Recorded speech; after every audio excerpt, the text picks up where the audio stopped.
제1장 인간의 타락. 이 책은 인간의 타락에 관한 교리로서 인류학에 해당하며 인간론이라고 할 수 있다. 인간의 타락에 관한 교리는 기독교 이외의 여러 종교에서도 가르치고 있지만 성경을 제외한 어떤 책에서도 교리적인 충분한 설명을 하지 못한다.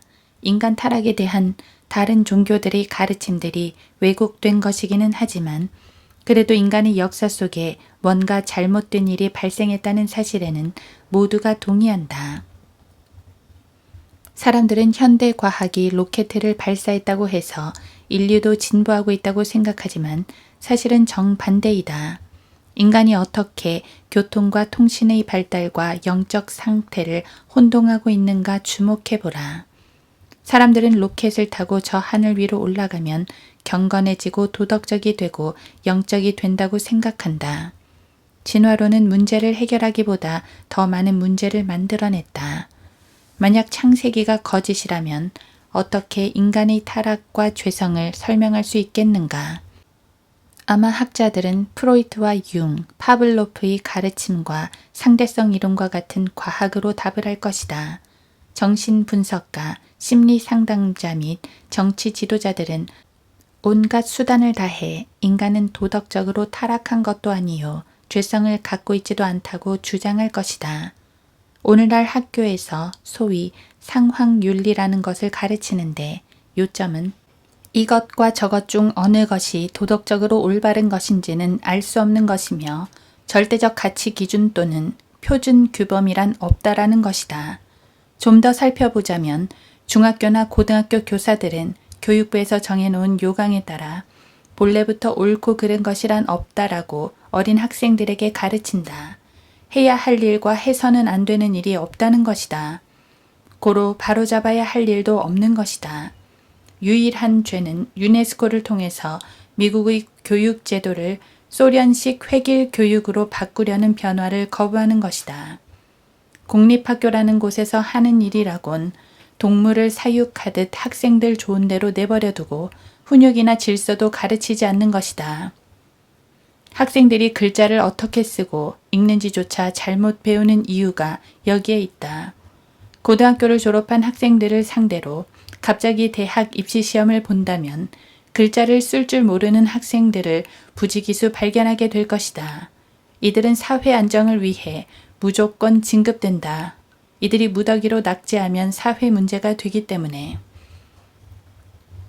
이것이 그들이 말하는 사회적 진급인 것이다.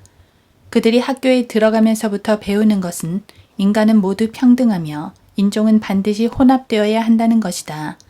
모든 것을 혼합시켜 놓고 난 결과는 과반수 이상의 학생들이 낙제라는 사실이다. 선생들은 이들이 열등감을 느끼지 않도록 하기 위해서 사회적 진급을 통해 이들 낙제생들을 구제한다. 그러나 이들이 사회에 진출하면 더 많은 문제가 발생한다. 자격도 없는 사람들이 무조건 평등만 주장하다 보니 오히려 자격을 갖춘 사람들에게 불평등만 가져다 준 꼴이다. 1964년 소위 시민권법이 통과된 이래 미국 사회의 비능률은 가공할 만하다고 할 것이다. 미국의 교육이 모든 가치관을 뒤섞어 버릴 수밖에 없었던 것은 미국의 교육자들에게는 절대적으로 옳고 절대적으로 틀린 것에 대한 기준이 없기 때문이다. 그들은 학교에서 성경이나 기독교, 유대교적 윤리관을 가르치는 것을 두려워하고 있다. 그래서 그들은 어린 학생들에게 실제적인 삶에 유리한 것은 옳은 것이고 그렇지 않는 것은 그릇된 것이라고 가르친다. 이것이 바로 실용주의이다. 이 말은 곧 어떤 일은 누구에겐 옳은 것이 될 수 있지만 누구에겐 잘못이 될 수 있다는 말이다. 이런 식으로 해서 10계명은 미국의 교육에서 사라져버렸다. 미국의 공립학교 선생들은 어린 학생들에게 주일학교 교사나 목사나 부모라고 해도 무엇이 옳은 일이고 무엇이 잘못된 일인지에 대해서는 아무 말도 못하게 하라고 가르친다. 결국 인간이 아닌 짐승을 키우는 셈이다. 이런 교육을 받은 아이들이 짐승처럼 사는 것은 당연하지 않겠는가. 그들이 가지고 있는 윤리의식이라곤 집에서 키우는 애완용 고양이 수준과 엇비슷할 테니까 말이다. 다시 한번 말하건대 그런 아이들이 정글에서 살고 있는 짐승들보다 나을 바가 없다. 오히려 이런 아이들을 숲속에서 뛰어다니는 고릴라에게 비교하는 것이 짐승들에게 미안할 정도이다. 이처럼 진화론은 인간의 문제를 해결하기보다는 문제를 창출해낸다. 만약 창세기가 거짓이라면 인간의 타락과 죄성은 어떻게 설명할 것인가? 그것은 간단하다. 공립학교에서 가르치는 것처럼 인간은 본래 악한 성품을 소유하고 있지 않은 것처럼 말하는 것이다. 사람들은 아이들을 통제하거나 그들의 욕구를 자제시키는 일은 절대 해서는 안 되는 가장 나쁜 일인 것처럼 생각한다. 아이들을 훈육하고 매를 들고 가르치는 것은 그 학생의 인성을 파괴시키는 것이므로 아이를 건전하게 양육하는 유일한 방법은 아이가 하고 싶어 하는 대로 하도록 내버려 두라는 것이다. 여러분도 익히 알겠지만 여기에는 어떤 윤리관도 영적인 가치관도 건전하게 키울 수 있는 방법도 내재되어 있지 않다.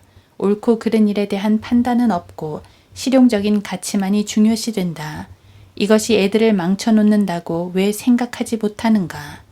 다른 사람에게 특별한 해를 입히지만 않는다면 무엇을 하든지 상관없다고 가르친 결과 타락하고 윤리관이 전혀 없는 사람들이 속출하고 있으며 실상은 그런 교육을 받은 사람이 항상 다른 사람에게 가장 많은 피해를 입히고 있는 것이다.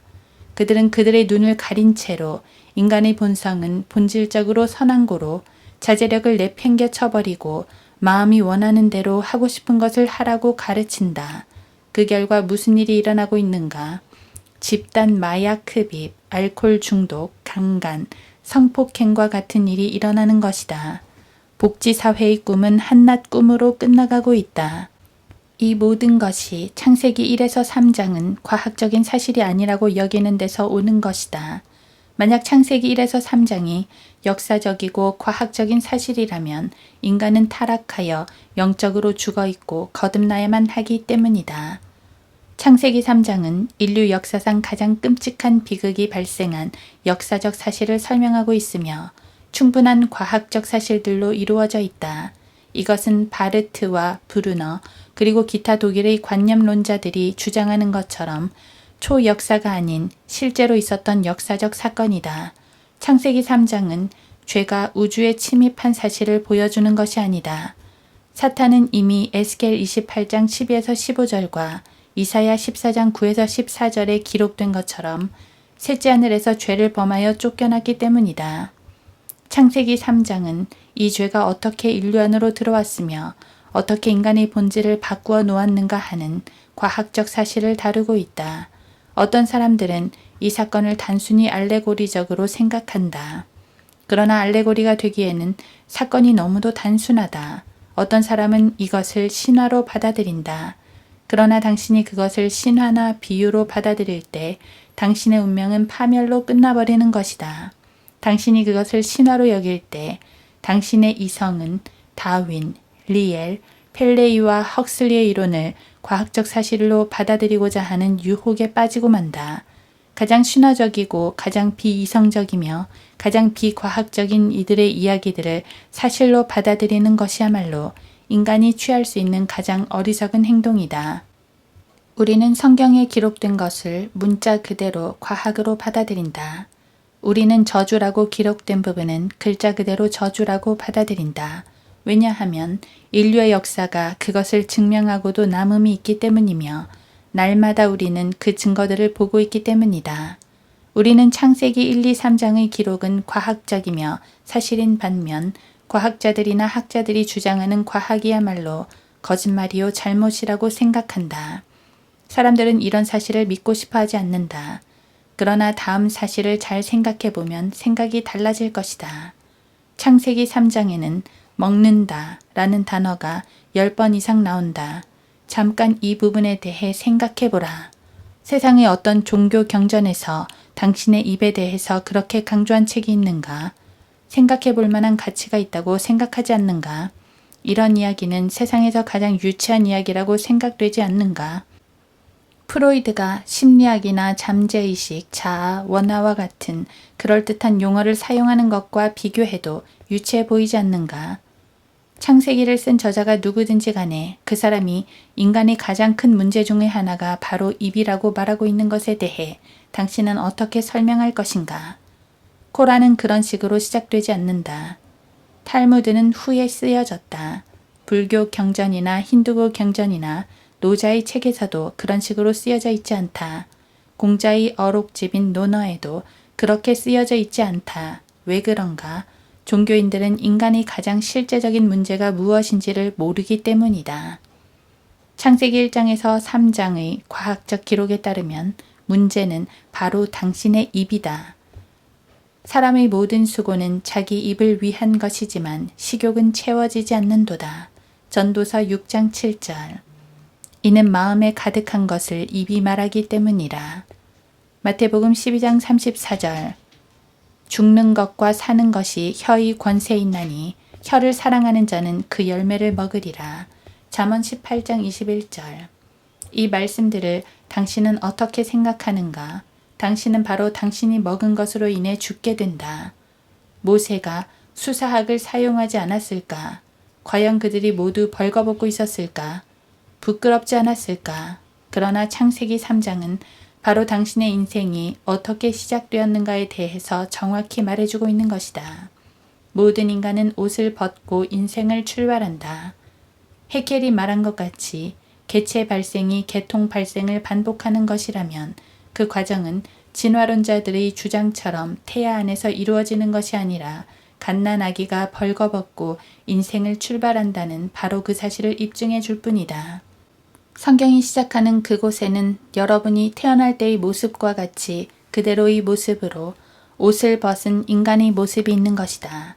인간은 태어나자마자 그들의 입속으로 넣어서는 안 될 것을 넣음으로써 문제를 일으키기 시작한 것이다. 이것이 당신의 출발점이다. 어린아이들은 잘못을 하다가 들키면 얼른 숨는다. 이것이 당신의 어릴 때 모습이다. 그들은 자신들의 잘못이 발각되었을 때 누군가에게 잘못을 전가하며 비난했다.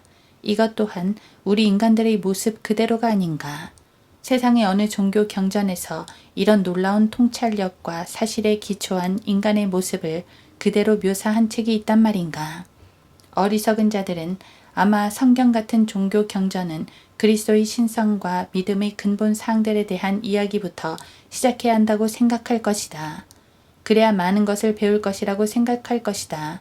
모든 종교 경전은 인간의 마음의 수련이나 감정의 절제와 어떻게 금식하고 금욕하는가에 대해서 논하고 있지만 성경은 당신의 입과 배에 대한 언급으로 시작하고 있다. 성경의 출발 부분이 매우 놀랍지 않는가? 창세기 1, 2, 3장에서 사탄이 처음으로 한 말은 참으로이다. 당신은 이 사실을 어떻게 설명할 것인가? 그 어떤 종교 경전이나 세계 문학에도 이런 식으로 나와 있지 않다. 사탄은 긍정적 사고방식을 갖고 있음을 계시하는 이 한마디가 실로 예리하지 않은가? 독일 사람들이 하는 말처럼 매우 흥미롭지 않은가? 당신은 어떻게 생각하는가? 사탄은 뱀을 통해서 일을 시작했다. 뱀은 옛날이나 지금이나 앞으로나 사람들이 싫어하는 동물이다. 이것은 놀라운 사실이다. 사람들은 뱀을 싫어한다. 진 딕슨처럼 뱀을 좋아하는 사람은 아마 예외일 것이다. 어떤 사람이 뱀을 좋아한다면 그것은 예외 없는 법칙은 없다는 말에 해당되는 사람일 것이며 수천 수만 중의 한두 명에 불과할 것이다. 창세기 3장에서 그 히라는 대명사는 사탄에게 3번 사용되었다. 뱀은 분명히 그것, 이시란 중성 대명사가 사용되어야 할 텐데 말이다. 따라서 사탄이라는 인격체가 동물을 통해 역사하고 있음을 알 수 있다. 여러분은 요즘 심야 TV쇼를 본 적이 있는가? 그들은 BC 1500년 전에 모세가 기록한 방법 그대로 사탄을 묘사하고 있다. 첨단 과학을 자랑하는 이 시대가 옛날 고리타분한 것을 모방하고 있는 것이 이상하지 않는가? 사탄은 자신의 모습 그대로 나타나지 않았다. 그는 아름다운 뱀의 모습으로 나타났다. 요세푸스를 비롯한 몇몇 사람은 뱀은 인간을 제외하고 유일하게 말을 할 수 있는 동물이었다고 주장한다. 만일 그것이 정확하다면 이분은 그 뱀을 말하는 뱀이라고 생각했을 것이다. 물론 이것은 사탄이 자신을 나타낼 때 빛의 천사로 나타낸다는 사실을 무시하고 하는 소리이다. 사탄은 아담과 이브가 떨어져 있을 때 공격을 시작했다. 그는 약한 그릇을 공격한다. 그는 여자가 금지된 장소 근처에 있을 때 공격을 감행했다. 사탄은 합법적인 식욕과 호기심과 음식과 지식에 대한 욕구를 동해 시험했다. 당신은 그것을 어떻게 설명할 것인가? 내가 말하고자 하는 것은 인간이 처음으로 나쁜 짓을 하고 싶은 유혹을 받았을 때 그 유혹의 대상이 모든 긍정적인 요소를 갖추고 있었다는 사실을 어떻게 설명할 수 있느냐는 것이다. 나는 심리학 서적을 많이 읽어보았지만 그런 것에 대해 언급한 것을 본 적이 없다. 사탄이 이브를 시험할 때 사용한 그 나무는 그 열매를 먹지 말라는 절대적이고 무오한 하나님의 권위를 제외하고는 잘못된 것이 전혀 없었다. 오늘날 대학교를 졸업한 사람들은 사람들의 마음을 상하게 하고 망치는 것이 그들로 무언가를 하지 못하도록 금지시키는 것이라는 사상을 배워가지고 나온다. 그러니까 하나님께서 선과 악의 지식의 나무에서 나는 것을 먹지 못하도록 금지시킨 것은 나쁜 것이라는 생각을 대학교에서 배운 것이다. 이처럼 사람들은 도덕 기준이 완전히 사탄적이 되고 만다. 당신은 이미 사탄의 방식을 눈치챘는가? 그는 하나님께서 정말 그렇게 말씀하셨느냐는 물음으로 시작했다. 마귀가 나타나서 한 첫 번째 말은 참으로 하나님께서 그렇게 말씀하셨느냐이다. 공중 권세를 잡고 있으며 어둠의 주관자인 마귀는 우주에서 처음으로 인간을 공격했는데 그것은 다른 방법이 아니라 인간에게 하나님의 말씀을 의심하도록 하는 방식이었다. 이것이 모든 배교한 근본주의자들이 자신들은 보지도 못하고 갖고 있지도 않은 원본을 운운하며 영감받고 절대 무오한 하나님의 말씀을 치워버리는 이유이다. 그들은 성경을 한 번 번역할 때마다 3만 번 이상이나 참으로 하나님께서 그렇게 말씀하셨느냐 하는 의문을 던지고 있는 실정이다. NIV와 ASV, NASV는 미국 내의 배교한 근본주의자들이 자신있게 추천하는 성경이다. 이들은 이 성경에서 하나님의 말씀을 3만 곳 이상 바꾸어 버린 것이다. 참으로 하나님께서 그렇게 말씀하셨느냐? 사탄은 하나님의 말씀에 의문을 던짐으로써 공격을 시작한다. 사탄은 이브에게 그 나무의 실과가 선과 악을 알 수 있는 지식을 줄 것이라고 말했지만 선을 행할 능력을 잃어버리게 될 것이란 사실은 말해주지 않았다. 이 책에서 창세기 1, 2, 3장을 상세하게 설명할 여유는 없다. 다만 여기서 우리는 교리적, 교의적, 조직 신학적 내용을 간략하게 정리해보고자 한다. 이것은 신대원 수준보다 훨씬 앞서 있는 것이다. 이제 당신은 이것을 취하거나 버리거나 둘 중 하나를 택해야 할 것이다. 당신은 창세기 1에서 3장을 공부하면서 성경의 구절과 구절을 자세히 비교한다면 어떤 주석서에서도 볼 수 없는 그런 사실들을 발견할 수 있을 것이다. 이는 주석가들이 킹제임스 성경의 단어들을 계속해서 고쳐왔기 때문에 아무런 계시도 받지 못하고 있기 때문이다. 가능한 한 간략하게 요약해보면 1. 천사들은 33세의 날개 없는 남성이다. 따라서 이 사실을 언급하지 않는 천사로는 무시해도 좋을 것이다. 2. 아담은 33세의 남성이었다는 점에서 천사처럼 지음받았다. 그러나 둘 사이에는 매우 두드러진 차이가 있다. 즉, 아담은 흙으로 지음받았으나 천사들은 영들이라고 말한다. 히브리서 1장 13에서 14절. 아담은 영이 아니다. 하지만 마지막 아담이 죽은 자들로부터 일으키심을 받은 후 그의 제자들은 그분이 영이라고 생각했으나 주님은 그들의 오해를 바로잡으셨다. 영은 살과 뼈가 없지만 너희가 보는 바와 같이 나는 있느니라. 누가복음 24장 39절. 이 말씀은 아담과 예수 그리스도가 매우 유사하다는 사실을 보여준다. 사실 예수 그리스도는 하나님의 형상인 반면 고린도후서 4장 4절 아담은 하나님의 형상을 따라 지음받았다. 창세기 1장 27절 이것은 아담이 흙에서 지음받은 피조물이라는 뜻이다. 아담은 단 한 가지를 제외하고는 예수 그리스도와 매우 흡사했다. 그 한 가지는 엄청나게 중요한 것이다. 아담은 지음받을 때 몸 안에 피의 순환체계가 아닌 물의 순환체계를 가지고 있었다. 그리스도는 피가 순환했다. 이 피는 하나님의 피였다. 사도행전 20장 28절. 아담은 언제 피를 얻게 되었는가? 피는 아담이 결코 먹어서는 안 될 금지된 실과를 입에 집어넣었을 때 생겨난 것이다. 현재 여러분의 모습은 아담이 선과 악의 지식의 나무에서 나는 것을 먹은 후의 상태 그대로이다. 우리는 지금 살아계신 하나님의 살아계신 말씀으로 5가지의 과학적 사실을 설명하고 있다. 유엔에 있는 구원받지 못한 과학자들은 이런 과학적 지식의 결여로 인해 인간을 제대로 설명할 수 없다. 구약 성경에 기록된 첫 번째 기적은 모세가 물을 피로 바꾸는 것이었다. 신약에서 첫 번째 기적은 물을 피의 유형인 포도주로 바꾸는 것이었다. 그러므로 구약 성경에서 천사들이나 천사와 같은 존재들은 입을 통해 몸속으로 무엇이 들어가면 몸 전체에 변화가 생기는 그런 종류의 체계를 갖고 있었던 것이다. 예를 들어 천사들이 구강을 통해 피를 먹는다면 주의해서 들으라. 여러분들은 하나님의 말씀을 읽어야 한다.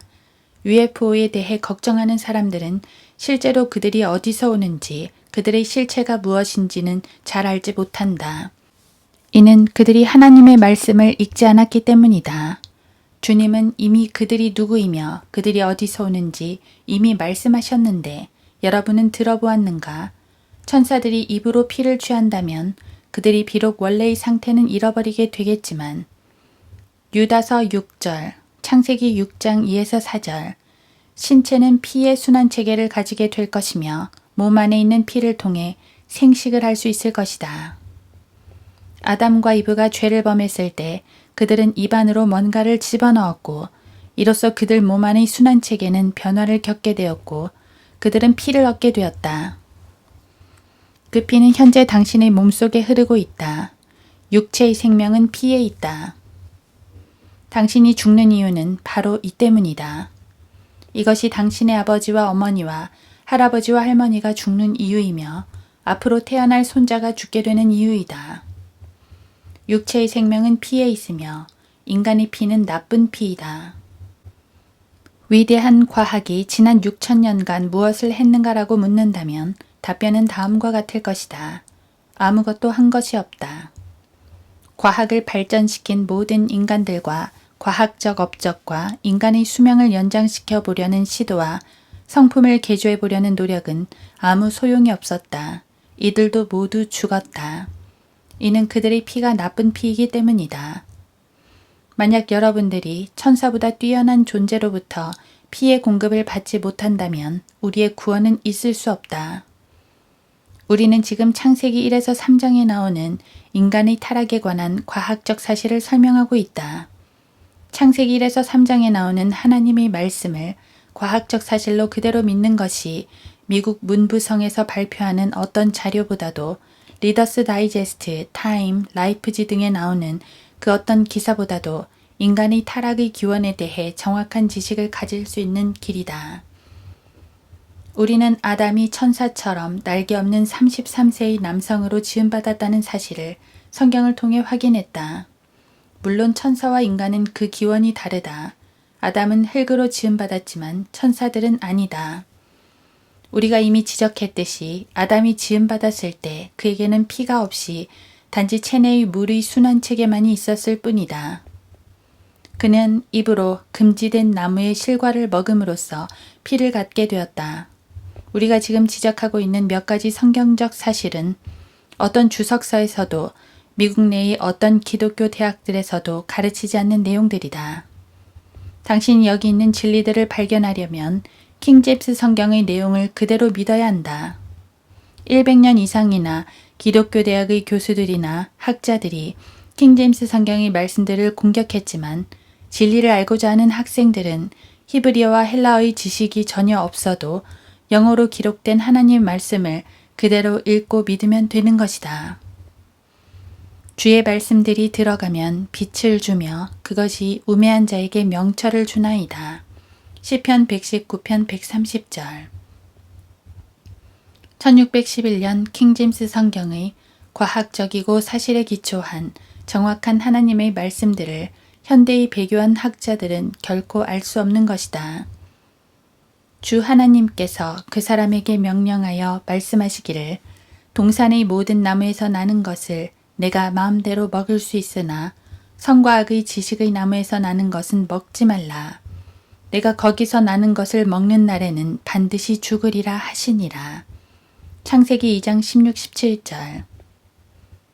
본문에 있는 그대로 그 여자는 나무 근처에 매우 가까이 있었다. 그녀는 유혹의 장소에서 멀리 떨어져 있어야 했지만 그녀는 주위를 맴돌고 있었다. 그녀는 아마 그 나무의 아름다움에 상당한 매력을 느끼고 있었을 것이다. 그 나무는 먹음직하고 보기에도 즐겁고 현명하게 할 만큼 탐스러웠기 때문이다. 가장 강교한 유혹은 음행 같은 것과 아무런 상관이 없다. 아름다운 여인과 함께하는 동산에서의 데이트 정도면 충분하다. 가장 강교한 유혹은 살인과도 아무런 상관이 없다. 화장실에서 상대방을 담뱃불로 슬쩍 갖다만 대면 점심값 정도는 끌어낼 수 있다. 마귀의 유혹은 간교했다. 여인은 사탄과 대화를 했을 뿐이다. 그녀는 자신과 아무런 상관도 없는 그의 말에 귀를 기울였다. 사탄과는 아무런 대화나 논쟁이 필요 없다. 성경은 이 부분에 대해서 분명하게 기록하고 있다. 마귀를 대적하라. 야고보서 4장 7절. 그러나 그녀는 그렇게 하지 않았다. 여자는 하나님의 말씀을 함부로 다루었다. 대부분의 주석가들은 여자가 하나님의 말씀에 더했다고 설명한다. 그러나 그것은 바로 웨스트코트와 홀트의 합성 이론이다. 알렉산드리아 본문과 서방 계열 본문을 합성하여 완전한 에라스무스의 비잔틴 본문이 만들어졌고 그 본문이 바로 성경이라는 주장이다. 그러나 이브가 최초로 저지른 죄는 말씀에 더한 행위가 아니었다. 이브가 처음으로 지은 죄는 오늘날 로크만 재단, 웨스트코트와 홀트, 네슬, 알란드, 메츠거 등이 저지르는 죄와 동일한 것이다. 그것은 하나님의 말씀을 삭제시키는 것이다. 짧은 본문은 잘못된 본문이다. 그녀는 본래의 명령에서부터 마음대로라는 명령을 빼버렸다. 당신이 창세기 2장 16, 17절에 기록된 명령들과 창세기 3장 2, 3절에서 그것을 인용한 구절을 비교해보면 이브가 하나님의 말씀을 삭제시킴으로써 거짓말을 하고 있음을 발견할 것이다. 그녀가 범한 첫 번째 죄는 하나님의 말씀을 삭제한 것이었다. 마치 NASB가 사도행전 9장 5절의 반을 삭제하고 사도행전 9장 6절과 요한일서 5장 7에서 8절, 마가복음 9장 46에서 48절을 반씩 삭제한 것처럼 말이다. 그리고 주, 하나님, 예수, 그리스도와 같은 하나님의 이름을 본문에서 삭제시킨 곳도 많다. NASB는 시중에서 판매되고 있는 가장 부패하고 오염되고 불경건하며 신성 모독적인 번역본이다. 그것은 NASB가 이브처럼 삭제를 했을 뿐 아니라 그 어떤 본문에서도 발견되지 않는 내용을 첨가시켰고 본문에 예수 그리스도를 부인하는 다른 내용을 덧붙였다.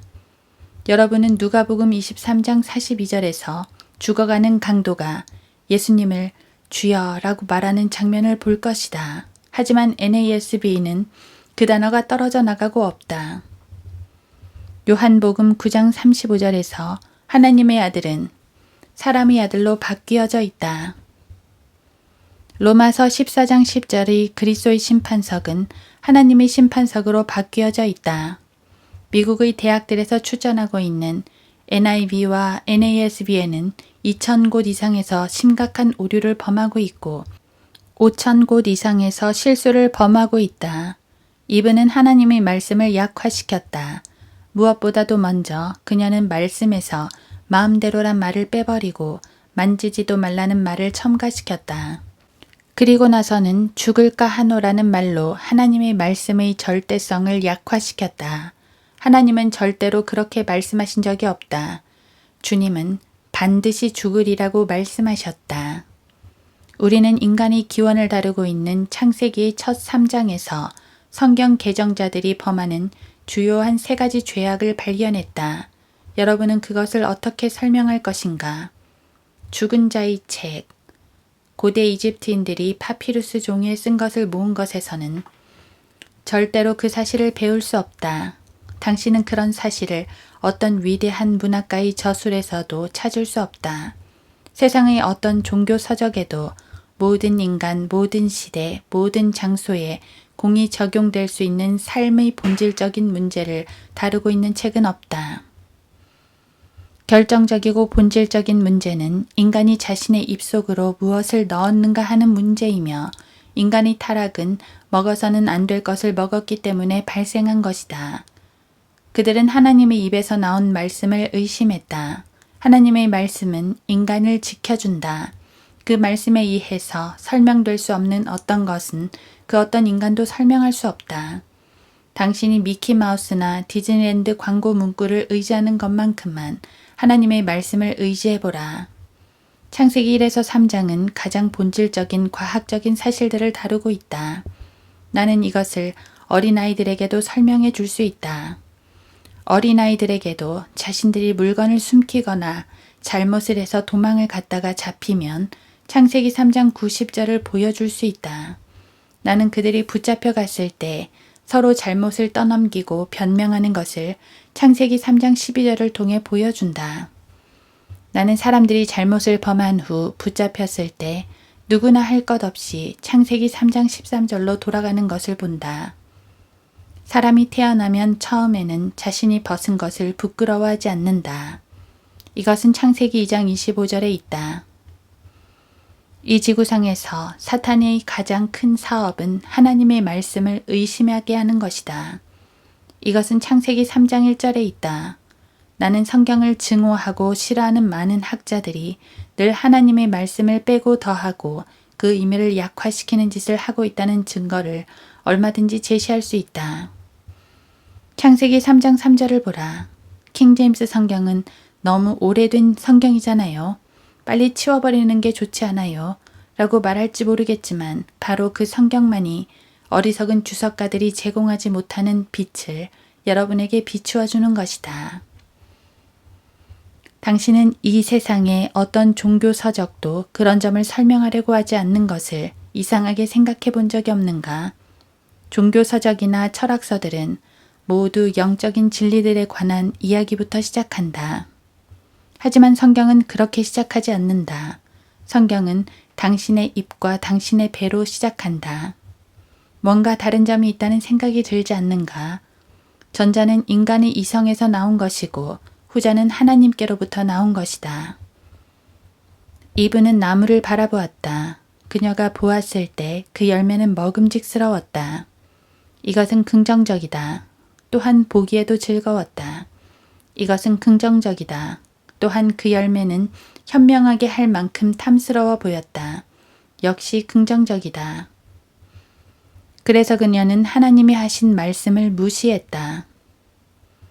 결국 먹기에 좋은 열매에 무슨 잘못이 있겠는가? 눈에 좋은 것이 뭐가 잘못인가? 이해하기 쉬운 성서를 만들겠다는 것이 무슨 잘못인가? 게다가 그것을 집어먹으면 현명하게 될 것 같이 보였다. 원문을 이해하기 위해 히브리어나 헬라어를 공부하는 게 무엇이 잘못인가? 거기에는 아무 잘못이 없다. 전 인류를 저주받게 한 일 외엔 잘못한 게 무엇이 있겠는가? 이분은 하나님께서 그녀에게 하지 말라고 한 일을 했다. 여자가 보니 그 나무가 먹음직하고 보기에도 즐겁고 현명하게 할 만큼 탐스러운 나무인지라 그녀가 거기에서 그 열매를 따서 먹고 그녀와 함께한 자기 남편에게도 주니 그가 먹더라. 창세기 3장 6절. 먹는다 라는 말을 주목하라. 먹는다라는 단어가 영원한 진리를 다루고 있는 성경 속에 너무 많이 나오는 것이 이상스럽지 않은가? 물론 조 스미스의 몰몬경은 그렇게 시작하지 않는다. 메리 베이커 에디의 성경의 열쇠란 책도 그렇게 시작하지 않는다. 어떤 책을 그런 식으로 시작하는 것은 좀 이상하다는 생각이 들지 않는가? 당신의 삶은 벌거벗음으로 시작하며 당신의 욕구는 입으로 무언가를 먹는 것이다. 당신이 어려움을 겪는 것은 입으로 먹지 말아야 할 것을 먹는 것으로부터 시작하며 당신은 죄를 범하면 하나님의 면전에서 피하려고 한다. 그리고 붙잡히면 남에게 잘못을 돌린다. 또한 우리는 일시적이나마 선행으로 우리의 죄를 덮어보려고 한다. 창세기의 첫 세 장에 나오는 이런 이야기들이 오늘날의 구원받은 정신과 의사들에게도 그대로 적용될 수 있다는 사실은 놀랍기만 하다. 그렇게 놀라운 책을 당신은 본 적이 있는가? 여기에 수세기 동안 살아남은 옛날 책이 한 권 있다. 그 책은 다른 모든 책의 흥망성쇠를 요람에서 무덤까지 다 지켜본 책이다. 두세 달 간격으로 쏟아져 나오는 새로운 성서들이 이 한 권의 책을 장사 지내려고 별별 짓을 다 하지만 이 책은 다시 부활하고 묻히면 다시 부활하여 영원히 살아있다. 내가 손에 쥐고 있는 이 책은 너무나 강력한 힘과 권위를 가지고 있기에 35명의 박사 학위를 지닌 학자들이 새로운 성서를 번역해 놓아도 내놓을 때마다 그들은 이 킹제임스 성경과 자신들의 성서를 비교하여 설명한다. 이제껏 나온 모든 성서들은 킹제임스 성경과 비교하여 자신들의 성서의 특징을 설명해 놓았다. 그들 스스로도 킹제임스 성경이 기준이라는 사실을 무의식적으로 인정하고 있는 셈이다. 이브는 먹었으며 그녀의 남편도 먹었다. 디모데전서에 따르면 그녀의 남편은 그것을 먹을 때 죽는다는 사실을 알고 있었다. 하지만 그는 그녀를 죽기까지 사랑했기 때문에 먹고 죽은 것이다. 성경에 그런 말이 어디 있소? 라고 묻는 사람이 있다면 나는 디모데전서 2장과 에베소서 5장을 읽어보라고 말할 것이다. 반드시 읽어보아야 한다. 이는 아담이 먼저 지음을 받았고 그 후에 입으며 또 아담이 속은 것이 아니라 여자가 속아 범죄하였음이라. 디모데전서 2장 13, 14절. 여러분은 여기를 꼭 읽어보아야 한다. 에베소서 5장도 읽어야 한다. 남편들아 너희는 자기 아내를 사랑하되 그리스도께서 교회를 사랑하셔서 교회를 위하여 자신을 주신 것 같이 하라. 이런 까닭에 남자가 자기 아버지와 어머니를 떠나 자기 아내와 결합하여 그 둘이서 한 몸이 될지니라. 이것은 위대한 신비라. 그러나 나는 그리스도와 그 교회에 관하여 말하노라. 에베소서 5장 25, 31, 32절. 그리스도와 구원받은 성도의 관계는 아담과 그의 아내의 관계와 똑같다. 그녀는 자신의 몸의 일부이며 뼈 중의 뼈요 살 중의 살이기 때문이다. 창세기 2장 23절. 여기서도 피는 언급되어 있지 않다. 여러분은 성경을 읽으면서 그들이 타락하기 이전에는 피를 갖고 있지 않았음을 분명히 알 수 있을 것이다. 당신은 읽는 그대로를 믿고 인정하면 된다. 여러분은 기독교 대학의 신학 교수들이 불행하게 됐군. 이것은 이렇게 번역했어야 되는데 여기서는 이런 말이 더 정확한 뜻일걸. 헬라어가 더 정확한 의미를 전달해주고 말고 하면서 허튼 소리를 밥 먹듯이 자주 하는 것을 보았을 것이다. 그러나 우리는 성경 그대로 믿는다. 아담과 이브는 물의 순환 체계를 몸에 지니고 있었다. 그들이 먹었을 때 그들은 붉은 피를 갖게 되었다. 이 피는 잘못된 피였다. 잘못된 열매를 처음 먹은 것은 이브였다. 그 여자는 아담에게 그녀가 무엇을 했는지 보여주었고 아담 또한 먹었다. 아담은 알고서 먹었지만 그녀는 속아서 먹었다. 이것은 신약 성경의 정확한 증언에 의한 것이다. 아담은 이 열매를 먹으면 어떻게 될지 정확히 알면서 먹었고 먹고 나자 그대로 되었다. 이런 연유로 한 사람에 의하여 죄가 세상으로 들어오고 그 죄에 의하여 사망이 왔으니 그리하여 모든 사람이 죄를 지었으므로 사망이 모든 사람에게 전달되었느니라. 그러나 아담으로부터 모세까지 아담의 범죄와 같은 죄를 짓지 아니한 자들 위에도 사망이 군림하였으니 아담은 오실 분의 모형이라. 로마서 5장 12, 14절. 기록된 사실 그대로다. 한 사람의 불순종으로 인하여 많은 사람이 죄인이 된 것 같이 한 사람의 순종으로 인하여 많은 사람이 의인이 되리라. 로마서 5장 19절. 문제는 여기에 있다. 죄가 아담을 통해 세상에 들어온 것이다. 그는 인류의 조상이다. 그는 씨를 가지고 있었다. 이브는 남자 없이 아이를 낳을 수 없었으므로 아담이 만약 실과를 먹지 않았다면 이 세상 안으로 죄는 들어올 수 없었다. 죄는 이브에게서 멈추고 말았을 것이다. 이 사실은 자신이 과학자라고 생각하는 사람들에 의해서도 충분히 받아들여질 수 있는 과학적 사실이다. 그런데도 이 바보 같은 과학자들은 아메바 같은 단세포 생물에서 세포가 분열되어 지금의 고등 동물로 진화되었다고 떠들어대고 있으니 한심한 노릇이 아닐 수 없다. 실로 가증스러운 억측이 아닐 수 없다. 고린도전서 11장 8, 9절에서 성경은 누구나 알 수 있는 말을 하고 있다. 이는 남자가 여자에게서 난 것이 아니라 여자가 남자에게서 났기 때문이며 남자가 여자를 위하여 창조된 것이 아니라 여자가 남자를 위하여 창조된 것이기 때문이라. 이 말은 너무 남성 중심적인 말이 아닐까요? 라고 말할지도 모른다. 하지만 주 예수 그리스도의 말씀이다. 주님은 마태복음 19장 4절에서 주께서 그들에게 대답하여 말씀하시기를 태초에 사람을 지으신 분이 남자와 여자를 지으시고 그리고 마가복음 13장 19절에서 그날들에는 고난이 있으리니 하나님께서 창조하신 창조의 시작으로부터 지금까지 그와 같은 일이 없었으며 그 후에도 결코 없으리라. 예수 그리스도에 따르면 태초란 창세기 1, 2, 3장을 언급하신 것이다. 창조 때에 하나님은 사람을 지으셨다. 주님은 사람을 원숭이로 창조하신 것이 아니다. 그들은 남자와 여자, 즉 메일과 피메일로 지음받았지 무성이나 양성으로 지음받은 것이 아니다. 이브는 먹었다. 그녀는 또한 남편에게 주었다. 그는 여자를 죽도록 사랑했기 때문에 먹었다.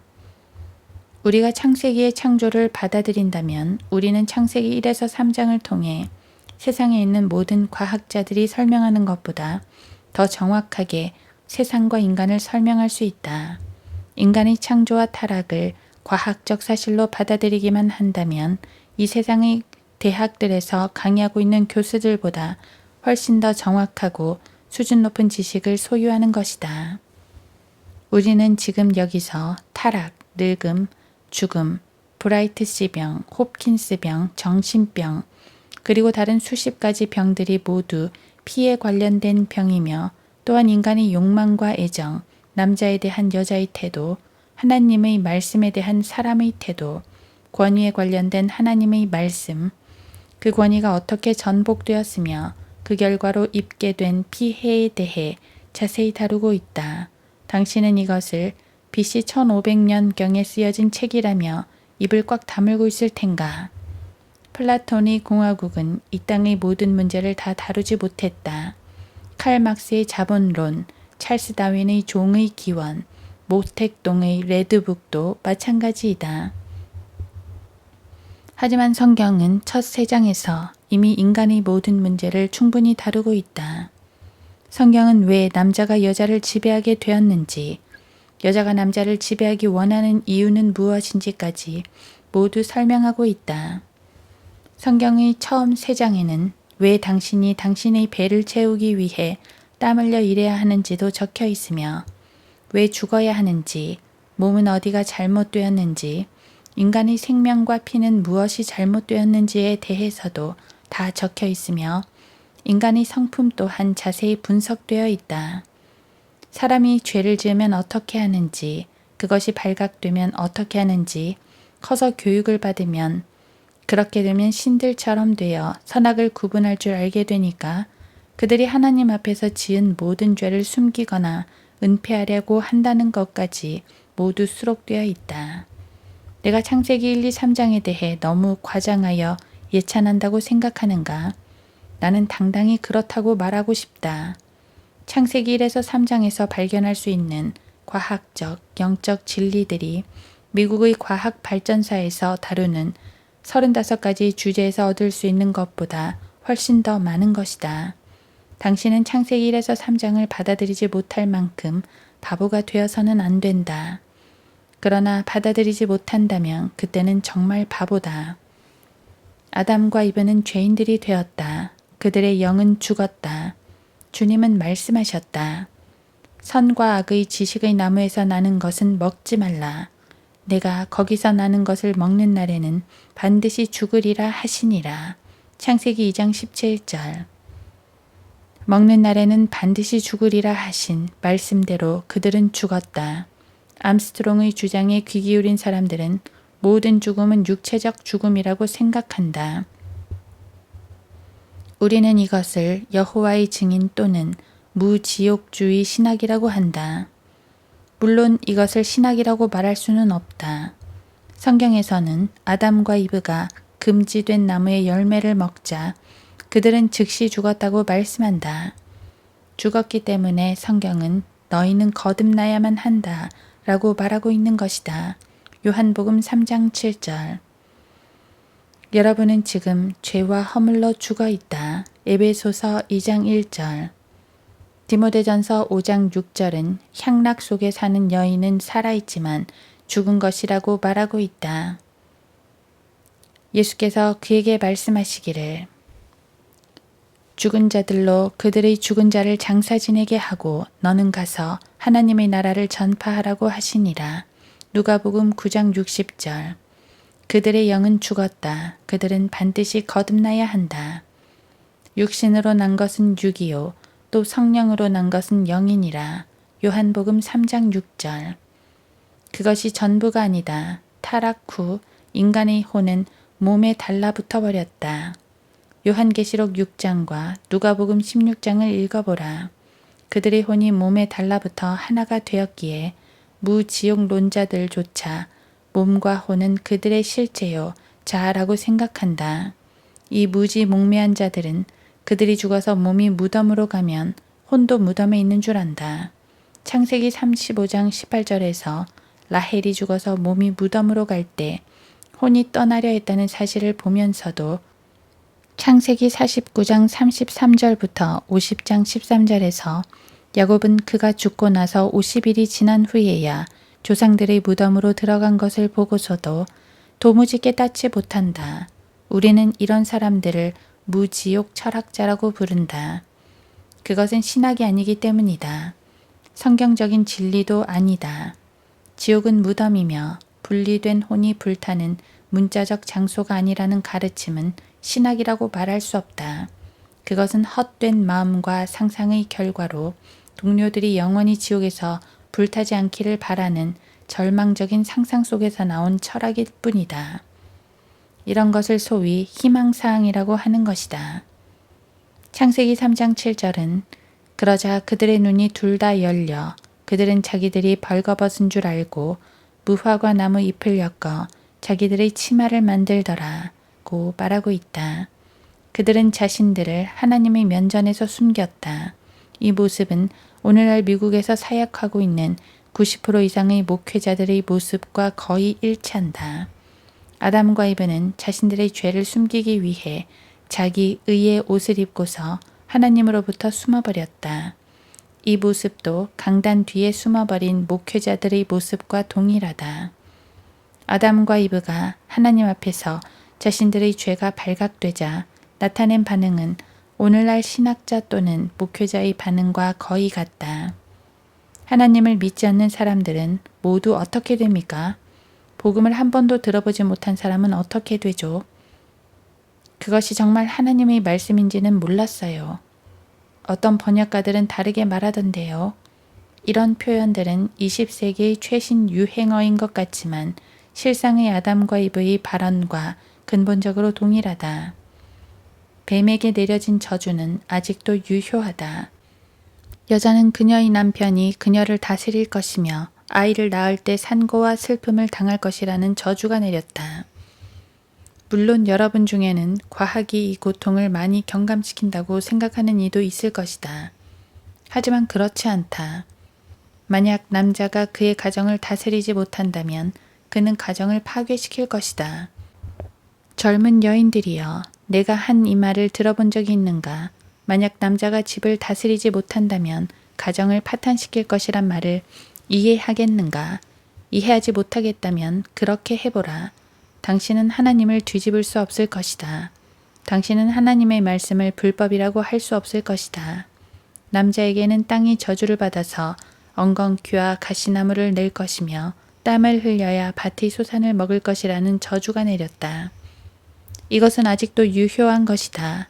그의 생애는 슬픔으로 찰 것이며 흙에서 났으므로 흙으로 돌아가리라는 것이었다. 인생의 고통도 과학의 힘으로 많이 줄어들지 않았느냐고 말할지 모르겠지만 절대 그렇지 않다.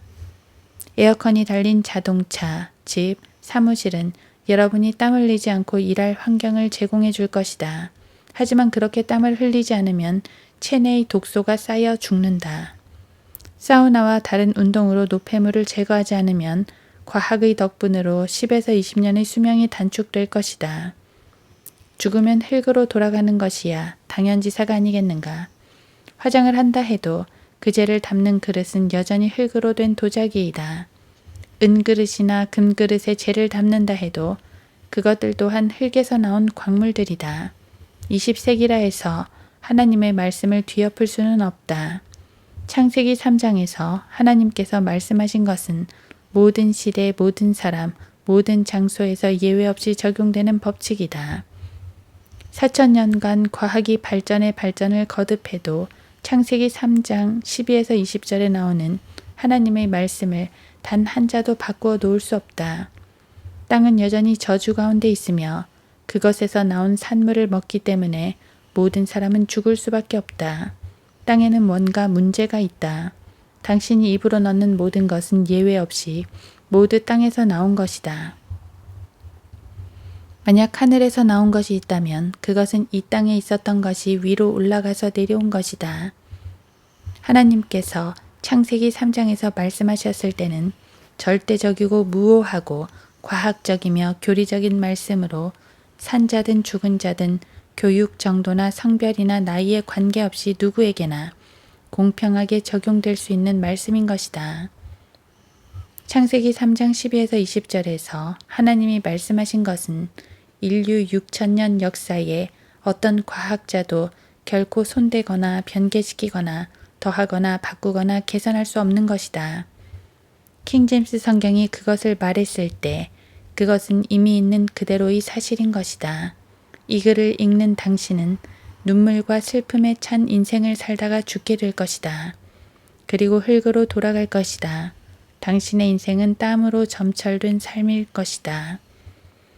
만약 이 사실을 믿지 않는다면 당신의 인생에 대한 통찰력이 얼마나 부족한 것인가를 드러낼 뿐이다. 이 사실이 죽기보다 싫다 해도 세상에서 술이나 마실 뿐 달리 어떻게 하겠는가.